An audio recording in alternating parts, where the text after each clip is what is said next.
Hola amigos del misterio, bienvenidos a Enigmas del Mundo. ¿Usted ha escuchado hablar del chamir? ¿No sabe lo que es el chamir? ¿Un mito de la antigüedad o una tecnología prohibida? Pues le cuento. Imagine una herramienta capaz de cortar la piedra más dura del mundo, sin calor, sin metal, sin ruido. Ahora, imagine usted que esa herramienta existía hace más de 3000 años. Los textos antiguos hablan de algo llamado el chamir, una entidad, una sustancia o algo vivo, en algunas traducciones conocido como el gusano. Un poder que fractura la materia con una precisión imposible, incluso para nuestra tecnología moderna. El chamir habría sido utilizado durante la construcción del templo del rey Salomón, una de las obras más enigmáticas de la antigüedad.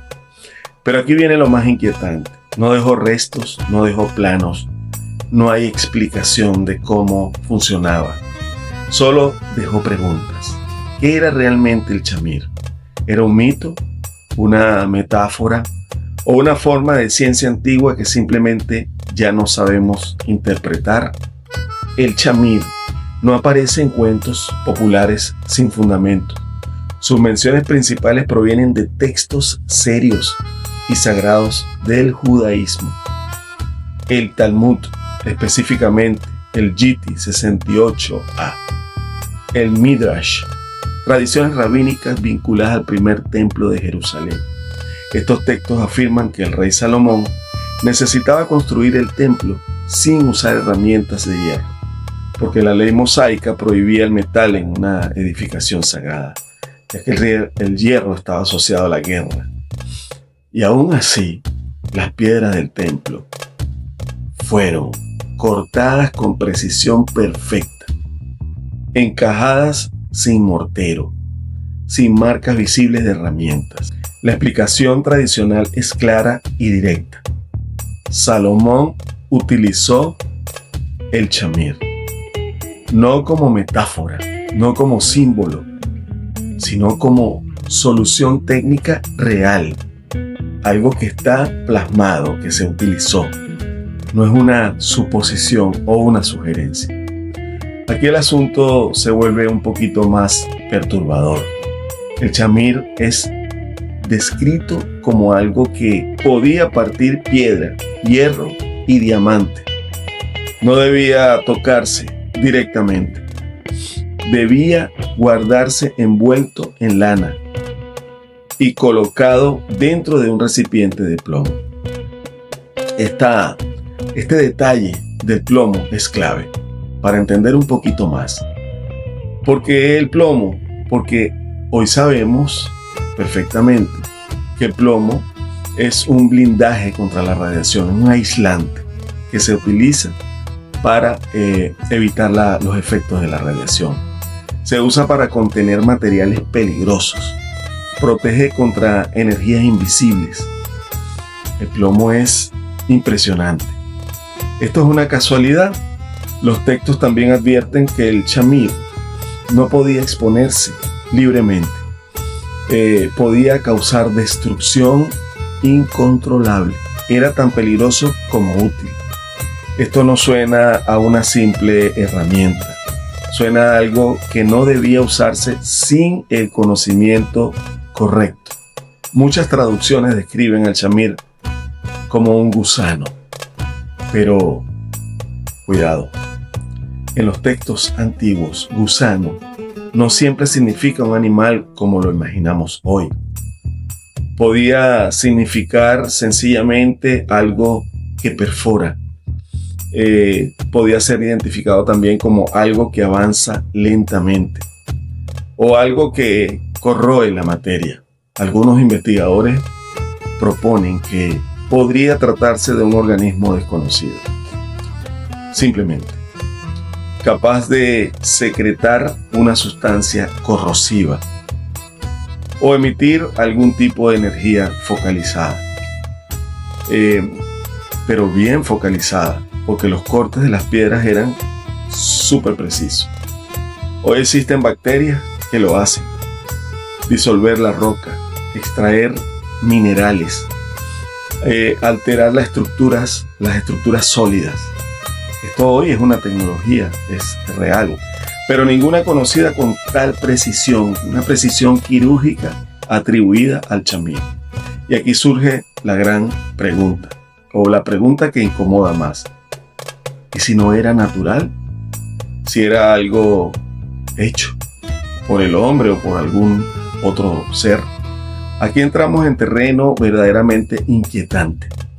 Algunos estudiosos han planteado que el chamir podría haber sido una fuente de radiación controlada. Piénselo tan solo un instante. Cortar sin calor. ¿Se parece a algo? Sin sonido. ¿Se sigue pareciendo? Afecta a la estructura interna de la materia. Requiere plomo para contenerlo. La radiación ionizante puede romper enlaces moleculares, debilitar estructuras, fracturar materiales sólidos. Hoy usamos procesos similares en laboratorios, con tecnología extremadamente avanzada. Pero eso es hoy en día, y estamos hablando de tiempos muy antiguos. ¿Tenían algo parecido? Ellos no lo sabemos. No quedó en textos cómo se usaba, pero el paralelismo es demasiado preciso para ignorarlo. Esta es la teoría más incómoda en la historia oficial.